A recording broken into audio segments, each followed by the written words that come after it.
بسم الله الرحمن الرحيم. الحمد لله رب العالمين، والصلاة والسلام على أشرف الأنبياء والمرسلين، سيدنا ونبينا وحبيب قلوبنا العبد المؤيد والرسول المسدد المصطفى الأمجد حبيب إله العالمين أبي القاسم محمد.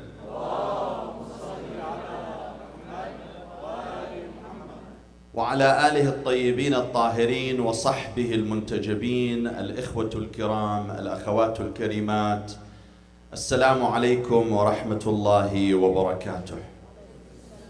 قبل أن أتحدث وأستمر في تفسير السورة المباركة سورة آل عمران، أود أن أعلق باللغة الإنجليزية ببضع كلمات على المناسبة التي نحن بصددها، وهي تكريم هذا البطل العالمي المرحوم المغفور له الحاج محمد علي كلاي. My dear brothers and sisters, we were inspired by the speech given by our dear brother Haj Dawood Walid, the Executive Director of CARE Michigan, on Muhammad Ali. Muhammad Ali was a true legendary and was a true leader in this country. He was more than a sport icon. He was more than a celebrity, a national celebrity. Muhammad Ali is a true human being, and he is a true Muslim. A Muslim who did not shy away from exhibiting his Islam and from exercising his Islam. Haj Dawood said something very powerful, my dear brothers and sisters, that Islam is about justice. And that's why we Muslims, we emphasize the concept of justice. And Muhammad Ali fought courageously for justice all his life. Indeed, when he became champion of boxing in this country, a hero, a popular man, and in order for him to pursue his career and his bright future, all he needed to do is to comply with the public opinion then. However, Muhammad Ali found it's very unethical to comply with the public opinion, because complying to the public opinion then meant that he would need to go to Vietnam and participate in a war that he did not believe in. Not many people then thought what Muhammad Ali thought, and not many people were willing to sacrifice for their principle just like Muhammad Ali did. He found in the war in Vietnam an unjust war. It wasn't because Muhammad Ali was shying away from fighting and participating in the war. Rather, Muhammad Ali did not find that a just war. And that's one reason Muhammad Ali became a Muslim, my dear brothers and sisters. Because he found in Islam a religion that addresses his aspirations, ambitions, and moral call. He found in Islam a religion that stands for justice. And he decided not to go to the war in Vietnam. And this is the application. And he paid a heavy price for that. He was banned for several years from his career. He was put in jail.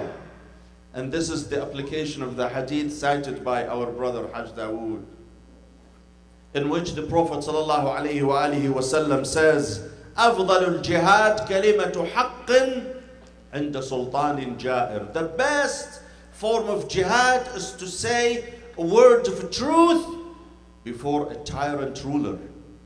Not many people have the audacity to stand up against tyrant rulers. The vast majority of people bow to tyrants, whether those tyrants are rulers or community leaders or who have some kind of power over people. Not many people have the courage to stand up for justice and to speak the truth, but Muhammad Ali did. And that's why we commemorate Muhammad Ali, not because he was a sport icon, a boxing hero.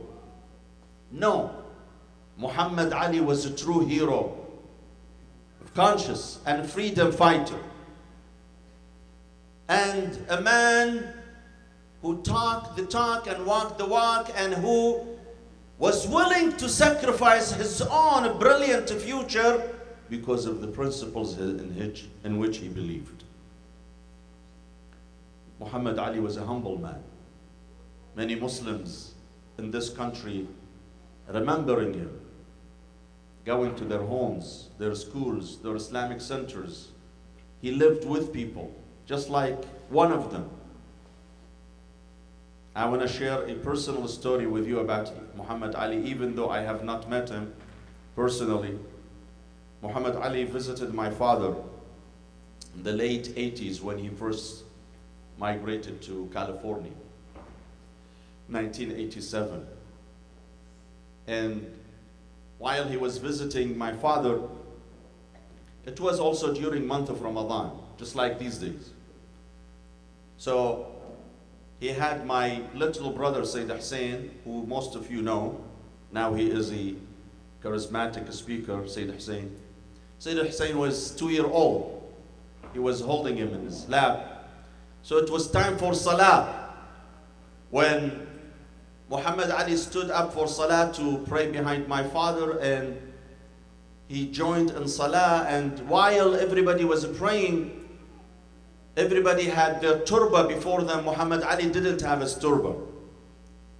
So my brother Sayyid Hassan, who was only 2 years old, put a turba for him. And Muhammad Ali removed the turba.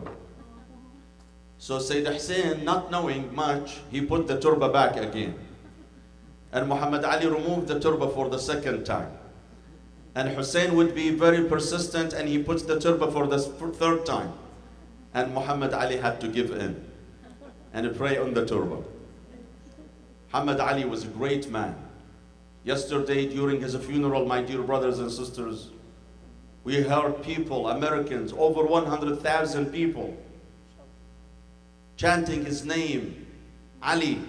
For the first time, we hear thousands of American people chanting that holy name, Ali ibn Abi Talib, the name of Ali ibn Abi Talib, the successor of the Prophet sallallahu alaihi wasallam.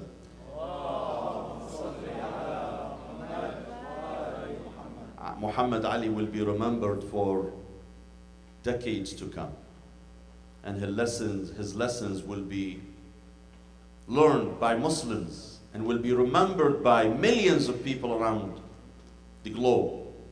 And I would like to ask all of you to recite Surah Al-Mubarakah Al-Fatiha on his behalf.